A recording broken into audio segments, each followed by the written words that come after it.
Durablement Vôtre, l'entretien quotidien avec des femmes et des hommes de Lorraine et d'ailleurs, engagés dans une démarche de développement durable dans la sphère écologique, économique ou sociale. Lorsque parfois leur action se situe à l'intersection des trois sphères, elle ou il nous ouvre alors la voie d'un autre monde possible, vivant, viable et vivable. Durablement Vôtre, en partenariat avec les radios associatives de Lorraine. Aujourd'hui, nous évoquerons les soins corporels qui, si nous n'y prenons garde, nous sont plus dommageables que profitables. À dire vrai, l'impact sur notre santé et sur l'environnement des produits d'hygiène que nous utilisons tous les jours est même à l'exact opposé de ce que nous vante la publicité. Nous sommes avec Sophie Lupus, créatrice de Sophie Bio, esthéticienne. Éric Mutschler, Durablement Vôtre. Sophie Lupus, bonjour. Bonjour. Merci de me recevoir ici dans le cabinet de Sophie Bioesthéticienne que vous avez créé à Pont-à-Mousson, en Meurthe-et-Moselle. La bioesthétique, c'est votre métier, Sophie Lupus. Oui, c'est un concept que j'ai mis en place, que j'ai créé, afin de répondre à une demande croissante de soins au naturel. Donc je propose des soins du corps et du visage avec des techniques douces et manuelles et je n'utilise pas de produits chimiques.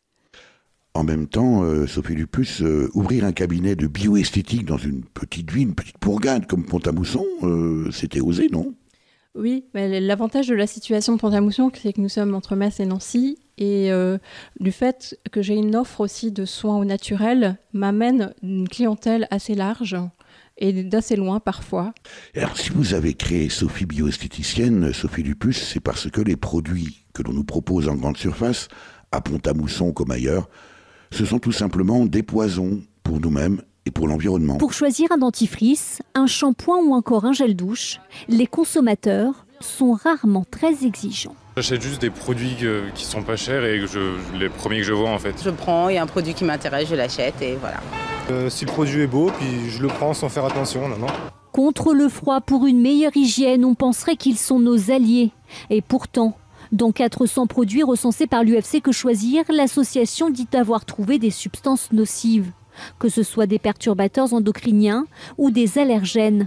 Face à ces produits, des cosmétiques bio envahissent chaque jour le marché, une alternative pour ses défenseurs.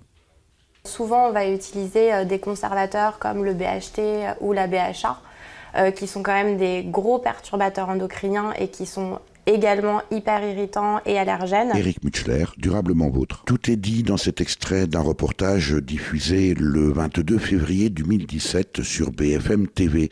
Rappelez-nous ce que sont les perturbateurs endocriniens, Sophie Lupus. Alors, les perturbateurs endocriniens sont des substances qu'on trouve dans de nombreux produits du quotidien, comme des shampoings, des crèmes, des gels douche.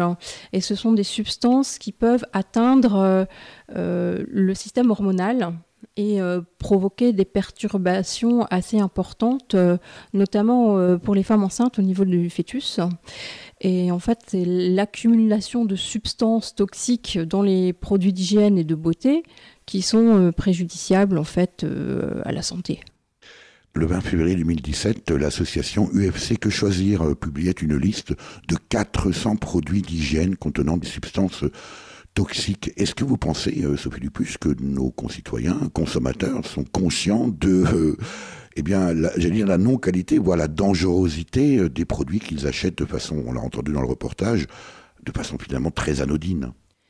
La plupart des personnes ne se rendent pas vraiment compte de la toxicité des cosmétiques, notamment parce qu'on est vraiment submergé de publicités, de propositions d'achat.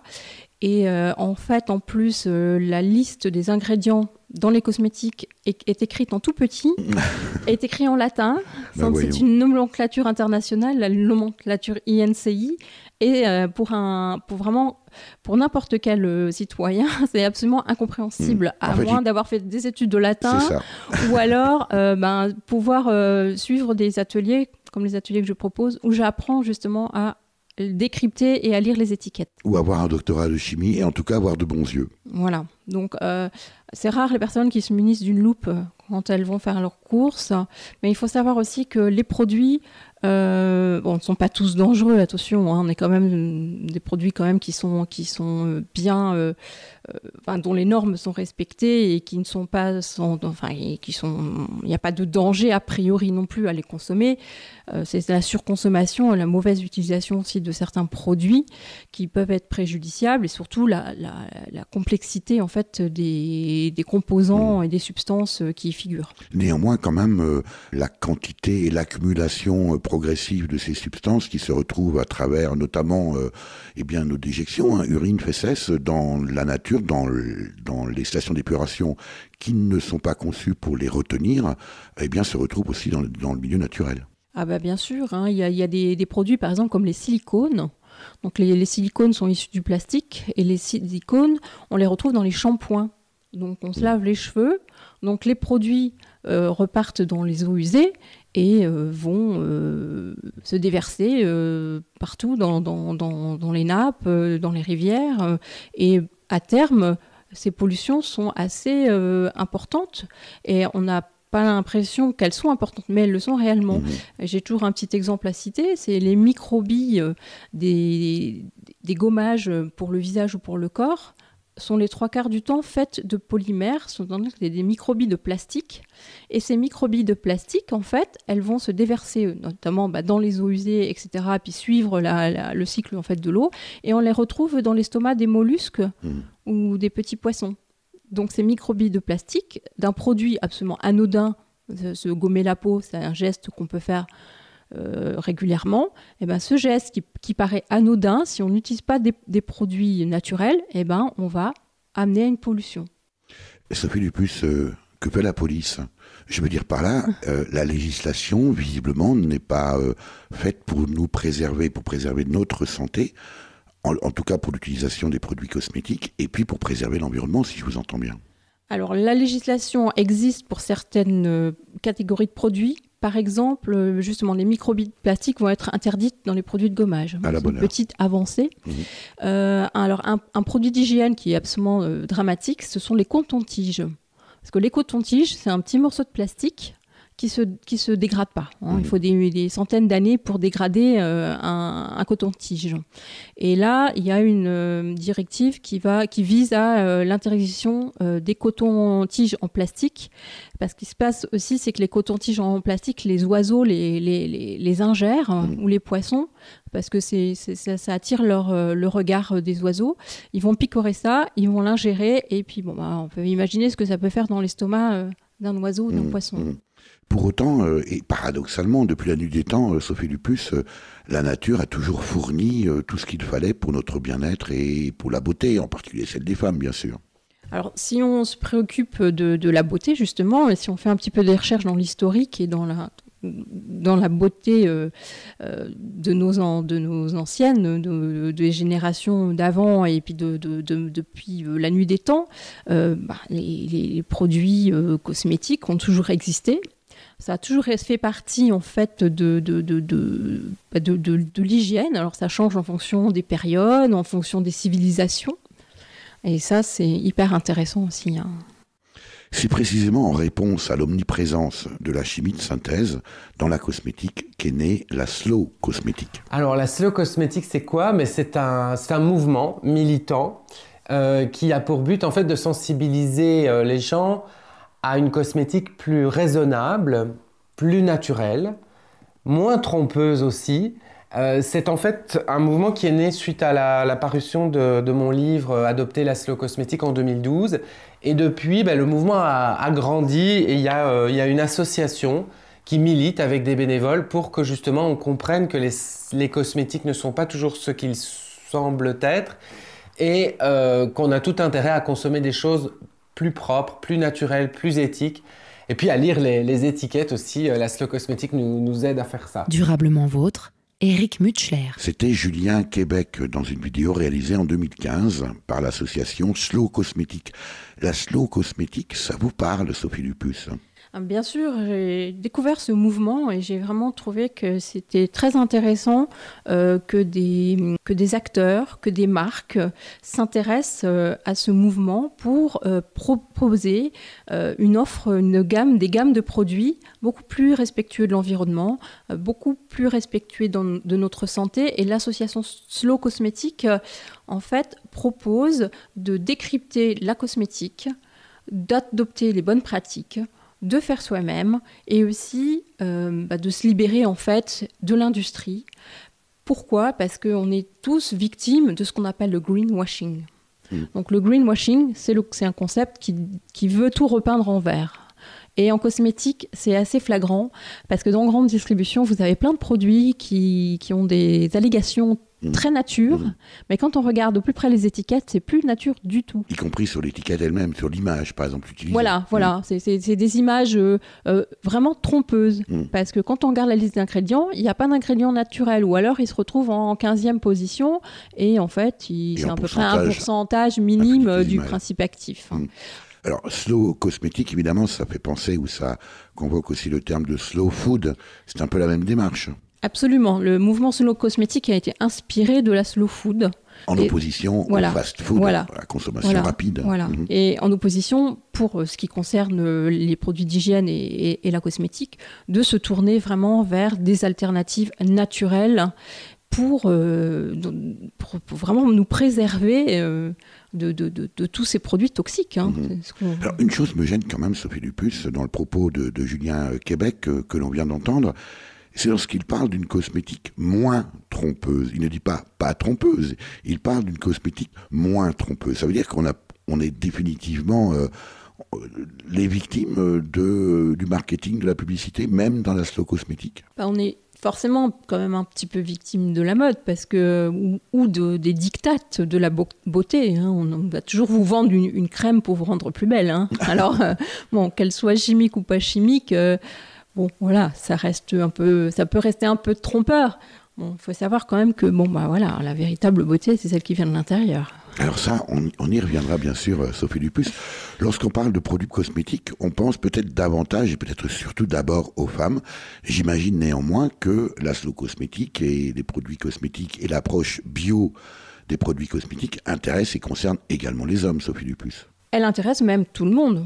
On peut proposer une offre pour toute la famille. Ça va passer par exemple à l'abandon vraiment radical et définitif de tout ce qui est gel douche, qui finalement, à force d'être utilisé, finissent par décaper la peau et surtout finissent aussi par engendrer des problèmes d'allergie, des problèmes de peau. Les enfants sont très très fréquemment sujets à des problèmes de peau et en fait ces problèmes de peau sont en majorité liées à une utilisation abusive de produits, de substances qui sont irritantes, allergisantes. Et en fait, donc la cosmétique naturelle, la cosmétique bio et tout ce qui est estampillé slow cosmétique, c'est vraiment pour toute la famille. Ça va passer du savon, de la crème à raser, de la brosse à dents, des cotons-tiges qu'on va remplacer par les auriculis, par exemple. Ce sont des petits bâtonnets de bambou qui sont une alternative écologique et durable au coton-tige. Alors, on trouvera bien sûr beaucoup d'informations sur la slow cosmétique sur le site slow-cosmétique.com. C'est un Belge, Julien Québec, qui a lancé le mouvement en 2012, Sophie Lupusse. Oui, alors c'est un passionné, Julien Québec, et c'est en fait le Jean-Pierre Coff de la cosmétique, parce que il aime beaucoup pousser des coups de gueule. Il y a beaucoup de vidéos, il a beaucoup d'humour et c'est un Belge et puis avec son petit accent vraiment charmant, il amène vraiment des choses assez graves quand même, parce que ça concerne quand même notre santé, notre bien-être, et à le détourner de manière très très humoristique et très réaliste. Et en plus, il n'est pas avare de conseils. Il va diffuser ses conseils à travers ses vidéos, à travers un site internet qui est très bien fait aussi, surtout si on veut s'interroger sur la vérité sur les cosmétiques. Mmh. On a parlé des femmes, des hommes, les enfants aussi. Alors vous évoquiez à l'instant, Sophie Lupusse, les gels douche, mais j'imagine qu'ils sont également concernés par d'autres produits cosmétiques qu'ils utilisent. Bien sûr, il y a du triclosan dans les dentifrices. Donc c'est pareil, ce sont des substances qui si on les utilise de manière sporadique, ne présentent pas vraiment de danger particulier, hein, mais si on s'en met tous les jours, c'est là que ça pose problème. En même temps, on se brosse bien les dents tous les jours. Oui, mais il existe aussi des alternatives, on peut faire soi-même son dentifrice. Pour marquer une pause, vous avez choisi de rester dans l'esprit de la slow cosmétique, Sophie Lupus.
Durablement vôtre, Éric Mutschler.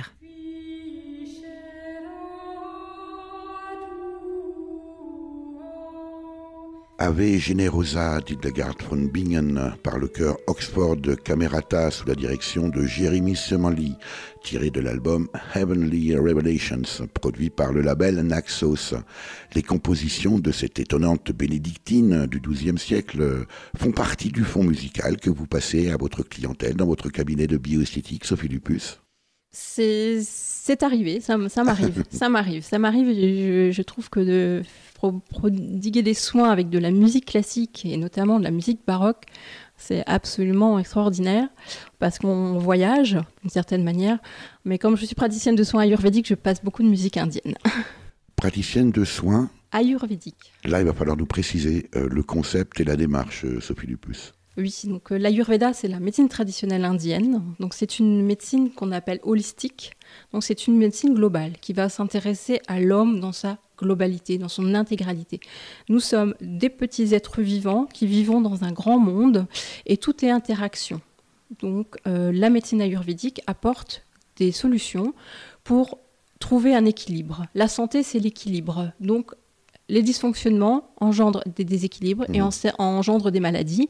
Et donc, la médecine ayurvédique propose toute une série de soins pour arriver à cet équilibre. Donc, ça passe par les soins du corps, les massages, ça passe aussi par des purges, par toute une batterie de soins très intéressantes. Et la médecine traditionnelle est reconnue en Inde. Hein, et il faut à peu près 5 ans pour être médecin ayurvédique. Et là, on est vraiment dans le domaine de la médecine, quoi. Mais c'est une médecine douce. Cette approche, Sophie Lupus, on s'aperçoit que finalement, on est aujourd'hui dans notre société dite moderne à l'exact opposé de cette démarche, puisque au contraire d'une autonomie et d'une responsabilité, on cherche surtout à ce que le consommateur soit passif, avant tout consommateur, et ne se pose absolument pas la question de savoir ce qu'il consomme. Non, on est dans une société du paraître, de la facilité aussi surtout. On a tellement de choses qui nous viennent facilement. Vous allez dans un supermarché, vous voulez un shampoing, vous avez 350 références, vous avez l'embarras du choix. Donc le problème ne se pose pas. Mais par exemple, vous êtes dans le désert, vous n'avez rien à vous mettre sous la dent, vous voulez vous laver les cheveux, au Maroc, il y a une argile fabuleuse qui s'appelle le rassoul. Et avec cette argile, on peut se laver. Ce rassoul servait aux Marocains à se laver les cheveux, à se laver le corps. Voilà, c'est une argile. Et qui existe toujours. Et voilà, qui est toujours produite et qu'on retrouve et que j'utilise aussi en soins. Alors précisément, c'est une de vos prestations, Sophie Dupusse, c'est aussi d'apprendre à faire soi-même pour gagner en autonomie. Oui, j'anime des ateliers pour apprendre à faire soi-même ces produits cosmétiques. Donc on va partir sur des choses très simples, très basiques. Il n'y a absolument pas de produits sophistiqués. Et j'apprends aussi aux personnes à décrypter les étiquettes, justement, à savoir un petit peu qu'est-ce qu'elles achètent. Et je me rends compte quand même qu'il y a de plus en plus de gens qui sont intéressés par ce domaine, ce sujet. Et il y a beaucoup de jeunes femmes, d'ailleurs, qui se mettent à faire elles-mêmes. Et surtout des jeunes femmes qui viennent d'avoir des enfants et qui se préoccupent beaucoup de la santé de leurs enfants et de leur prodiguer une santé de fer pour aborder en fait la vie. À l'abri de ces produits chimiques. D'ailleurs, on observe, Sophie Dupusse, le même phénomène en ce qui concerne l'alimentation bio, où très souvent ce sont les femmes et surtout les jeunes mamans qui viennent à l'alimentation bio parce que précisément il y a un bébé. Oui, de plus en plus, justement, ces jeunes femmes, ces jeunes mères se préoccupent de leurs enfants, de leur bien-être, de leur santé, et ça va passer par une remise complètement en question des habitudes, de la manière de consommer, de s'alimenter, et il faut savoir aussi que tout est lié. On ne peut pas mettre un produit cosmétique bio sur sa peau et continuer à aller au fast-food ou continuer à acheter des plats préparés. Il y a un moment où on va un peu inverser la tendance et puis essayer de venir au naturel. Et en fait, il y a tellement d'alternatives. Et puis, ce qui est intéressant, c'est de voir que, si je peux manger des flocons d'avoine, mais que ces flocons d'avoine, je vais pouvoir en faire un super gommage nourrissant et bien nettoyant pour ma peau, c'est tout bénef. D'autant que les produits que vous proposez à la fabrication personnelle, j'allais dire artisanale, ce sont des ingrédients très simples. Oui, alors j'apprends à faire ses propres produits cosmétiques, des produits très simples, avec justement les produits du placard. Donc pas la peine d'acheter des produits sophistiqués avec du flocon d'avoine. Il faut savoir par exemple que les laitages sont des super démaquillants. Tout à l'heure, nous évoquions Julien Québec, fondateur du mouvement Slow Cosmétique. Pierrette Nardeau aussi vous inspire, Sophie Dupusse. J'ai appris les cosmétiques comme toute jeune fille à 12-13 ans, n'est-ce pas, quand j'ai commencé. Et mon père allait m'acheter du son de blé de chez le boulanger pour me faire des bains à la Cléopâtre. Alors c'est amusant parce que tout le monde se moquait de moi. Je suis l'aînée des 5 enfants. Et maintenant, tout le monde me demande conseil. J'ai 56 ans et on voit le résultat, quoi. Le résultat est là. Et alors... Belle peau. Toute fraîche. Belle peau. Hein, et ça a quand même un intérêt non négligeable d'utiliser les plantes. C'est que ça ne coûte rien, ou presque. Et on a des produits qui sont 100% naturels. Éric Mutschler, Durablement Vôtre. C'était Pierrette Nardeau, extrait du magazine Silence, ça pousse sur France 5, présenté par Stéphane Marie, ici dans l'émission du 14 septembre 2011. Rappelez-nous qui est Pierrette Nardeau, Sophie Dupusse. Pierrette Nardeau est écrivain. Elle a écrit pendant longtemps toute une série de livres au sujet de la beauté et de la beauté par les plantes et de l'usage des plantes aussi. Et donc son intervention dans cette émission était assez inattendue et pourtant c'est un reportage qui date de quelques années et je le trouve très au goût du jour. Voilà, cette petite touche en fait naturelle que de tout temps, on peut faire des choses avec la nature. La nature, les plantes pour la beauté, néanmoins, Sophie Dupuce, la beauté vient de l'intérieur. Oui, pour avoir une belle peau, il ne suffit pas de se tartiner des crèmes miracles, des sérums miracles, alors que vous les achetiez à 3 francs 6 sous au supermarché du coin ou que vous les achetiez dans une parfumerie de luxe, il n'y a pas tellement de différence que ça. D'ailleurs, il y a même des tests de 60 millions de consommateurs, enfin d'associations de consommateurs qui l'ont prouvé. On a beaucoup victimes du marketing et on paye les marques, donc c'est pas franchement intéressant. Mais par contre, pour avoir une belle peau... Non seulement elles ne sont pas efficaces, mais on l'a dit en début d'entretien, Sophie Dupuce, elles sont quasiment nocives pour soi et l'environnement. Oui, c'est là le problème. Le problème, c'est pas la crème en soi, le problème, c'est l'accumulation de ces substances toxiques à longueur de temps, à longueur de journée. On a fait des tests, par exemple, on peut se tartiner jusqu'à 80 substances chimiques par jour. Donc c'est absolument énorme. Alors, si on en ajoute en plus à ça l'alimentation et qu'on ingère des pesticides, des fongicides, des produits qui sont ultra traités, finalement... on est bombardé de chimie, quoi, à longueur de temps, à longueur de journée. En plus, on est dans un environnement quand même qui n'est pas très sain. Donc, c'est important aussi pour avoir une belle peau, pour être en bonne santé, de bien manger. Et il y a vraiment une corrélation entre la consommation, par exemple, de légumes et la peau. Si vous mangez beaucoup d'abricots, de légumes de couleur orangée et rouge, vous aurez, par exemple, une belle peau, la carotte, qui donne bonne mine. Ça veut dire, Sophie Dupuce, qu'à Sophie Bioesthéticienne, c'est votre cabinet à Pont-à-Mousson, en Meurthe-et-Moselle, vous ne pratiquez pas que des soins esthétiques, vous donnez également beaucoup de conseils. Alors, je donne des conseils lorsque j'anime des ateliers. Voilà.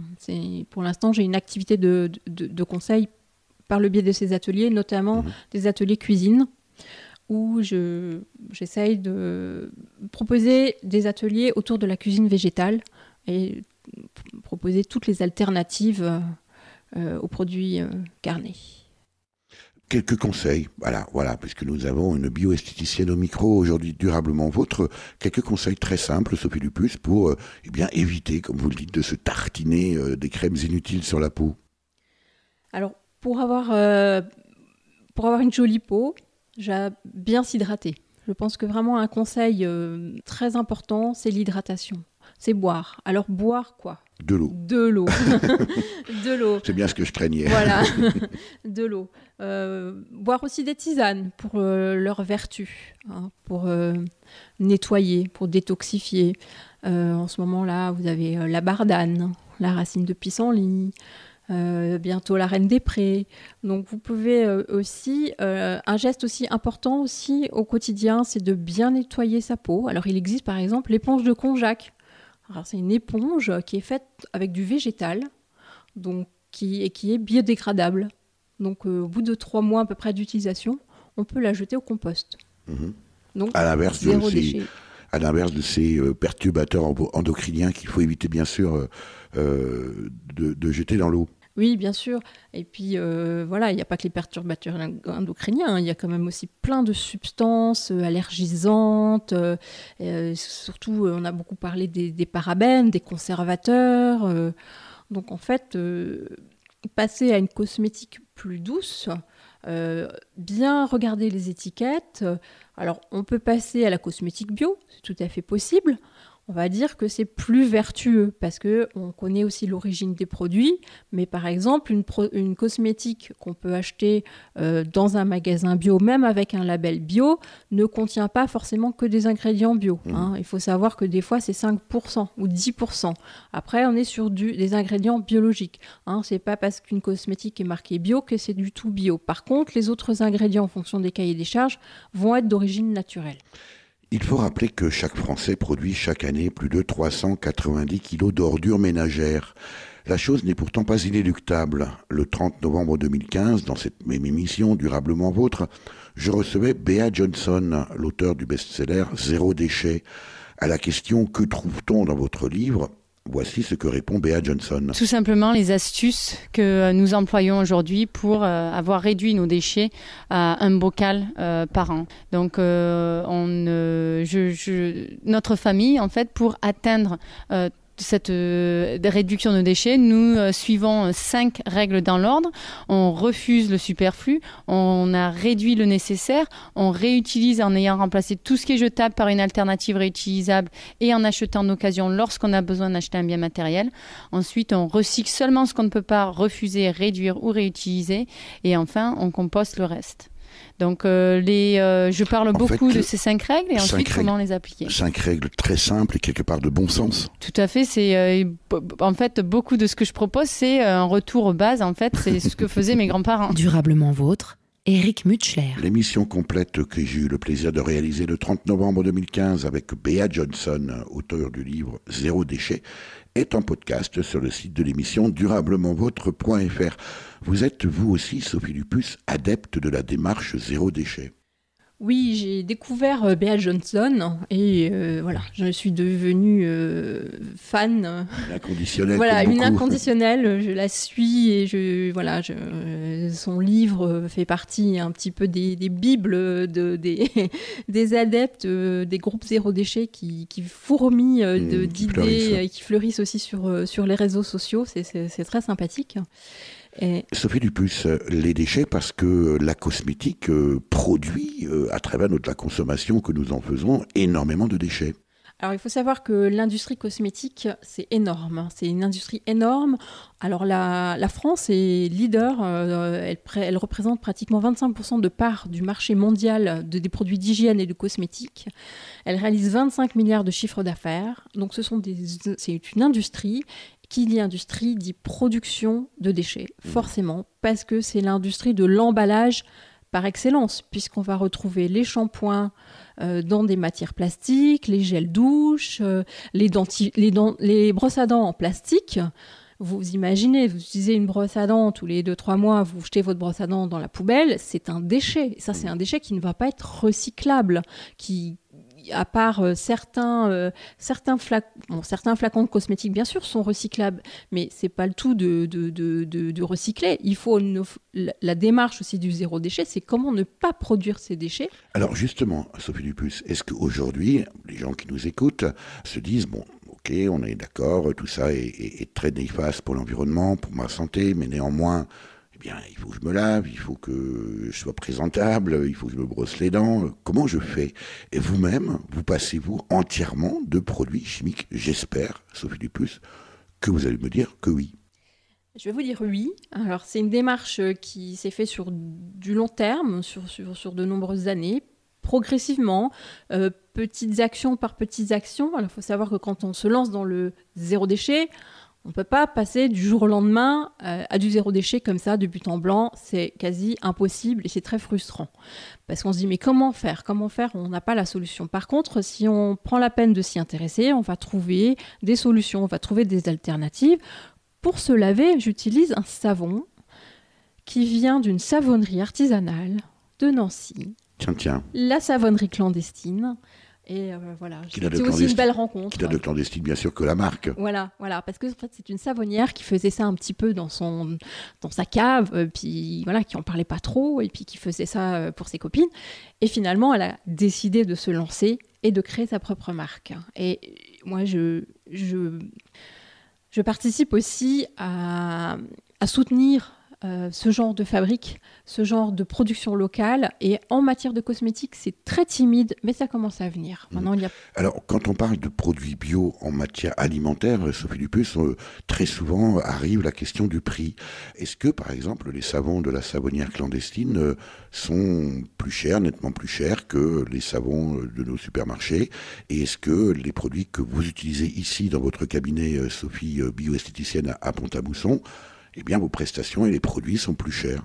Alors, c'est normal que les produits soient plus chers. Si je prends le cas des savons, forcément, c'est une toute petite entreprise artisanale, donc il faut absolument que cette entreprise puisse se développer. Elle a une petite production, donc on ne peut pas se baser sur comparer à l'échelle d'un industriel qui va fournir et produire des milliers de pièces ou des milliards, des millions de pièces.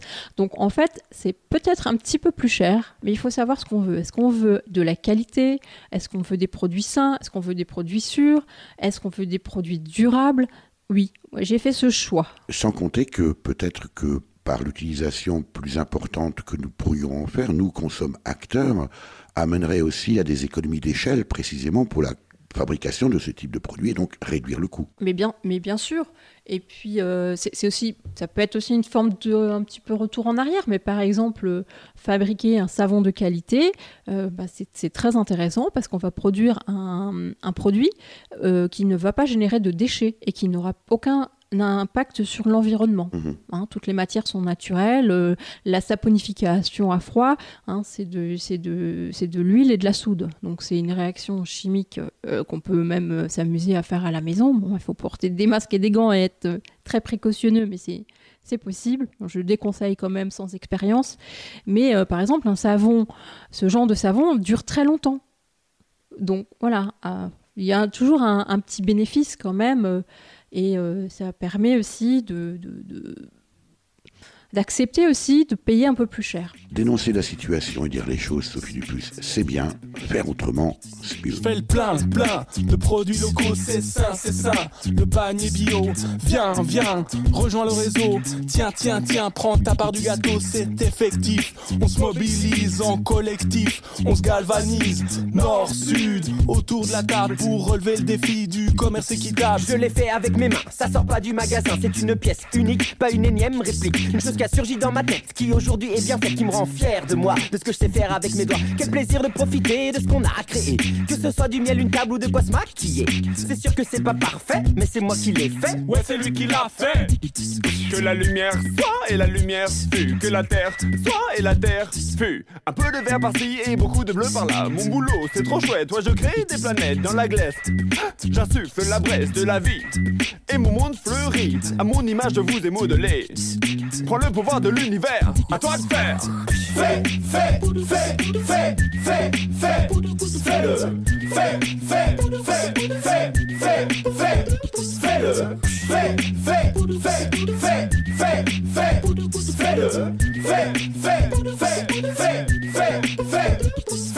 Plus rien à bouffer, les boulangeries sont fermées. Dans mon placard, j'ai que de la farine de blé complet. Au sel et le vin, 1 heure après, j'ai fait mon pain. 2 pas dans le jardin, je cueille tomates et mesclun. Les graines, c'est un cadeau du voisin. À le v'là qui débarque avec ses falafels au cumin. 100% fait main, tel sera notre festin, ouais. Si tu veux un vélo, fais-le. Si tu veux un gâteau, fais-le. Si tu veux une sucette, fais-la. Si on t'en empêche, bouge-toi le derche. Si t'as des cruches, fais-les. Que t'as chaud, que t'as séché, fais-l'eau. Que t'as les crocs, t'en peux plus, fais-le. Si t'es un chat, fais-l'un. Que tu veux grandir, fais lion. T'aimes dormir, fais lit. T'es jouet, fais loi. Fais ton pain, t'es le vin, fais du vin, fais le bien. Puis fais le malin, fais en mandarin. Fais ta main, fais du lien, fais du gras à ta fait tiens. Fais un rien, on s'en fout, ou sois fou, fais tout. Fais-le.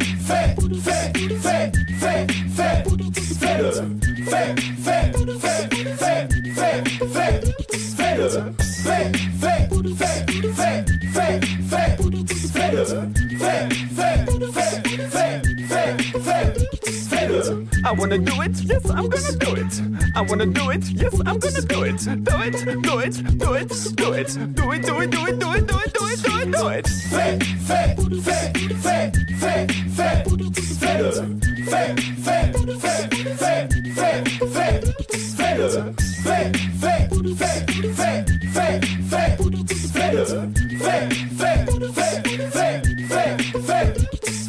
Durablement vôtre, Eric Mutschler. Fait-le par le groupe bruxellois de rap Bio Pang.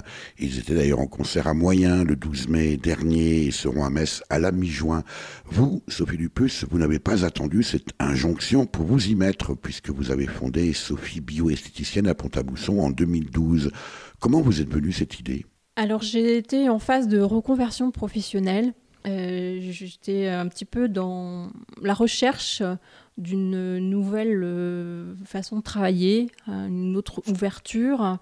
Et je suis retournée à l'école, passer un CAP d'esthétique pour avoir une formation diplômante. Et puis, mais j'ai tout de suite su que c'était pas vraiment ce que j'allais faire. En tout cas, je n'allais pas prendre la voie classique qui s'ouvrait à moi. Parce que j'imagine que dans ces formations, aujourd'hui encore, on ne doit pas beaucoup parler de bio. Non, pas du tout. On est resté encore à des concepts très années 60. Hein. Ça n'a pas tellement évolué. Hein. On apprend la composition des produits, mais on apprend en guerre leur toxicité. Parce que de toute façon, il n'y a aucun intérêt financier. Faut dire ce qui est. Ensuite, j'ai donc passé ce CAP et à l'issue de ce CAP, j'ai découvert les soins du corps, puisque en CAP, c'est limité, donc ça ne fait pas partie du programme de CAP, donc il faut faire un BP. Mais moi, vu mon grand âge, je ne voulais pas poursuivre mes études. Mais par contre, j'ai donc découvert les massages. Je me suis formée en massage. Je me suis aussi formée en massage ayurvédique, donc l'ayurveda dont on parlait tout à l'heure. Et depuis donc 5 ans, j'ai créé ce concept de soins au naturel, de techniques gnous. Donc chez moi, il n'y a pas de machine, il n'y a pas de produits chimiques, il n'y a pas de choses bizarres. Tout reste vraiment... Ça sent très très bon et ça n'agresse pas les narines. Voilà, tout est naturel. Même les serviettes éponges que j'utilise sont des textiles éco-responsables. Et je suis aussi dans une démarche zéro déchet, donc essayer de produire le moins de déchets et d'utiliser vraiment majoritairement des produits naturels. Je masse avec des huiles végétales et des huiles, des huiles d'excellente qualité biologique, et c'est important pour moi. Pour autant, Sophie Dupuce, avant de votre CAP d'esthéticienne, je crois comprendre que vous avez fait d'autres métiers et commencé par une école de commerce. Oui, j'ai fait une école de commerce. C'est pas grave. Mais c'est très bien l'école de commerce, parce qu'en fait, à l'époque où j'ai fait mon école de commerce, je me rends compte que même aujourd'hui, les connaissances que j'ai pu apprendre pendant cette courte période me sont toujours utiles, parce que j'ai notamment fait du marketing et je m'en sers tout le temps. Donc j'ai pas poursuivi cette formation en commerce pur, je me suis orientée sur une formation en art et gestion. Je suis manager culturel, donc tout ce qui était marché de l'art, et je garde toujours une grande sensibilité aux arts, à l'art et aux artistes. Et puis, j'ai un peu bifurqué ensuite vers un métier qui m'a passionnée pendant de nombreuses années. Donc, j'ai été antiquaire et j'étais spécialisée dans le design, dans tout ce qui était objet et mobilier du XXe siècle. Et aujourd'hui, la bioesthétique. Qui vient vous voir, Sophie Dupuce, à votre cabinet, Sophie Biesthéticienne à Pont-à-Mousson? Évidemment, on ne va pas demander de nom et de prénom, bien sûr, mais est-ce qu'il y a un profil? Est-ce que ce sont des gens qui sont, allez, on va dire, totalement immergés dans le bio, ou est-ce que ce sont des gens qui viennent simplement se faire un peu de bien à un moment donné, mais qui ça se limite à la porte du cabinet? Alors, ma clientèle est très variée et je trouve que c'est une clientèle extrêmement ouverte. Bien sûr, il y a beaucoup de personnes qui viennent chez moi qui ont une sensibilité écologique et qui apprécient de trouver une esthéticienne qui propose des soins totalement naturels. Et j'avoue que ça me permet de développer vraiment cette clientèle. Et comme je propose beaucoup de bons cadeaux aussi, donc ça permet aussi à certaines personnes qui ne sont pas trop dans cette mouvance-là de découvrir des soins et très souvent d'y adhérer et de venir vers cette approche un peu différente. Et puis surtout aussi, d'autres clientes aussi viennent à mes ateliers, justement pour prolonger un petit peu la connaissance de la cosmétique naturelle. L'invité de Durablement Vôtre, coup de gueule ou coup de cœur? Sophie Dupuce, créatrice de Sophie bioesthéticienne à Pont-à-Mousson en Meurthe-et-Moselle, c'est le moment de votre choix. On écoute. From up here, our planet looks perfect. It's only when we look more closely that we start to see some of the results of our consumption.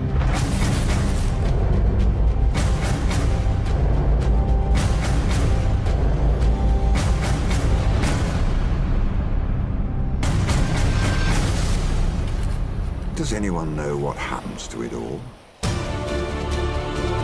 This is not just a local problem. Somehow in the deep ocean, we've got more trash than life. We produce too much waste. We don't think about the consequences when we throw stuff away. It seems to be a case of out of sight, out of mind. Nature functions by building up and breaking down, building up and breaking down. We keep putting things into the environment that don't break down. Everyone in the population today has these chemicals in their bodies. It's everywhere. It causes all sorts of diseases. A woman has a way of getting rid of them. It's called having a baby.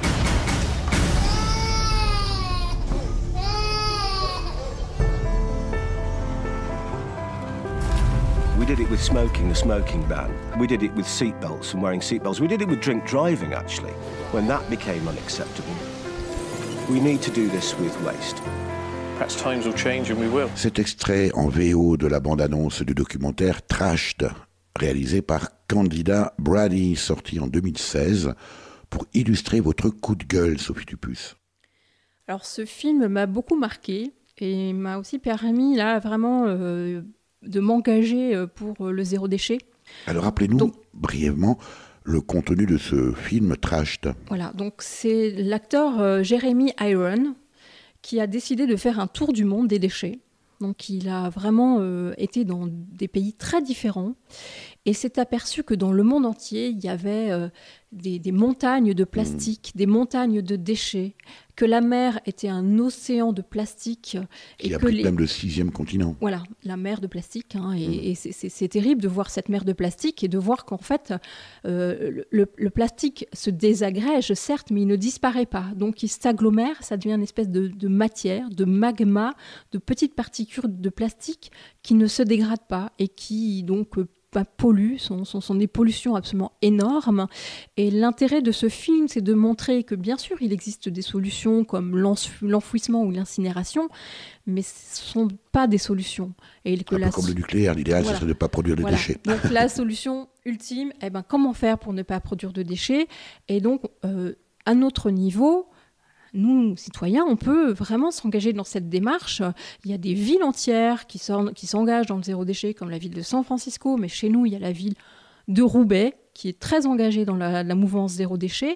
Et en fait, à notre échelle, dans notre quotidien, on peut faire tellement de choses, ne serait-ce que de mettre un stop pub, avoir les publicités dans sa boîte aux lettres, prendre le vélo, faire du covoiturage. Il y a plein d'alternatives, il y a plein de mouvements, il y a plein d'associations où on va vers des solutions alternatives et j'en profite aussi pour dire que je suis très engagée dans les mouvements de transition citoyenne, de transition écologique et que grâce à ces mouvements, on peut agir au niveau local et qu'on peut faire des choses fabuleuses et qu'on peut entraîner les gens à faire aussi.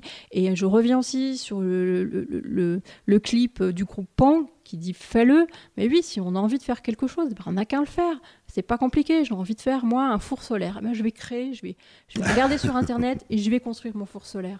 Voilà. Est-ce que les clients que vous recevez ici à bioesthéticienne, Sophie bioesthéticienne à Pont-à-Mousson, Sophie Dupuis, est-ce que bien sûr pendant les soins vous parlez, j'imagine que on doit vous poser des questions. Est-ce que vous voyez des clients qui évoluent dans leur prise de conscience et dans leur manière d'agir précisément et de consommer? Oui, il y a vraiment une demande croissante et c'est un sujet de conversation qu'on aborde beaucoup.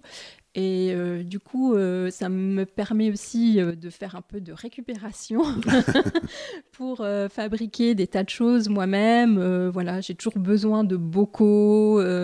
Voilà, je cherche toujours des vieux t-shirts à tailler en lambeaux pour faire mes éponges de cuisine. Mais bon, tout ça, c'est des petites choses qui sont très amusantes. Et puis, voilà, ça permet aussi de voir qu'il y a un réel intérêt et une préoccupation de la plupart des citoyens pour aller vers cette démarche plus responsable, plus durable et puis qui sera moins dommageable pour l'avenir, pour la planète, pour nos enfants, etc. Vous avez fondé Sophie bioesthéticienne à Pont-à-Mousson, Sophie Dupuis, en 2012. Est-ce que vous avez en 5 ans pu observer une évolution dans le comportement de vos concitoyens? Et puis, comment voyez-vous l'avenir? Êtes-vous confiante finalement dans cette prise de conscience de nos concitoyens par rapport à toutes ces questions qu'on a abordées pendant cet entretien? C'est sûr que par rapport à mon activité, je me suis toujours positionnée en tant que bioesthéticienne, donc j'ai quand même toujours une clientèle qui est vraiment intéressée par ces thématiques-là. Donc, mais je sens quand même, en faisant par exemple des petits marchés, un intérêt croissant de certaines personnes qui s'y mettent tout doucement. Et c'est très encourageant. Et ça fait plaisir, en fait. Et alors, pourquoi ne pas intervenir aussi, vous le faites peut-être d'ailleurs du reste déjà, et bien précisément dans, par exemple, un CAP d'esthéticienne pour apprendre aux jeunes bien les méfaits des produits de soins qu'ils utilisent au quotidien, et puis l'existence tout simplement de produits bio. Non, ou alternatifs. Je vais m'attirer les foudres de l'industrie cosmétique. Allons-y. Non, par contre, j'interviens dans des entreprises. Alors, j'interviens dans certaines entreprises pour du massage de bien-être. C'est ce qu'on appelle le massage AMA, qui est un massage sur chaise. Mmh. Donc, je serai présente à la foire exposition de Nancy, puis invitée par la Chambre des métiers à présenter cette forme de massage qu'on peut faire dans les lieux publics. Mais j'interviens aussi dans d'autres structures, dans certaines entreprises qui me demandent pour animer des ateliers sur l'hygiène de vie au naturel, et je vais aussi animer une conférence à l'Université libre de Lorraine sur le thème de l'hygiène de vie au naturel, en fait qui englobe toutes mes passions. Donc ça va être aussi bien la cosmétique, l'alimentation, faire ses produits ménagers, et puis qu'est-ce qu'on peut faire, qu'est-ce qu'on a entre nos mains pour avoir une meilleure santé et vivre dans un environnement plus agréable. Merci Sophie Dupuis pour cet entretien.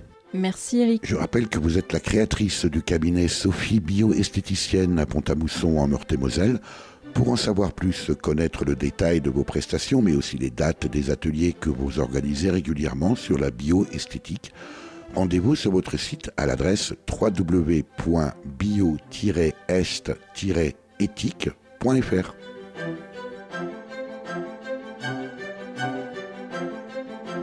Vous pouvez réécouter cette émission et toutes les précédentes sur le site de l'émission à l'adresse durablementvôtre.fr.